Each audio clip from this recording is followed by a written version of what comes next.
Okay, here we've got, this part's already been polished. This has all been sanded with 1200 grit with WD-40 as a wet sand.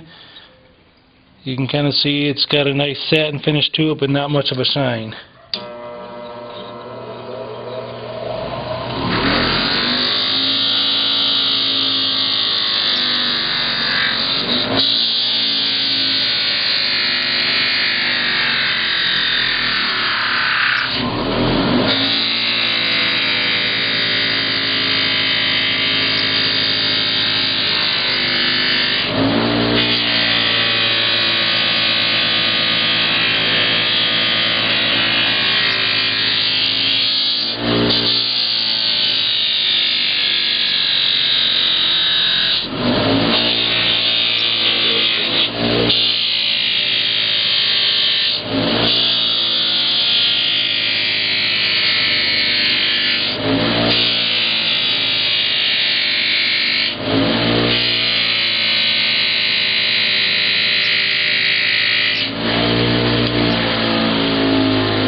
That's how you use a bumping wheel.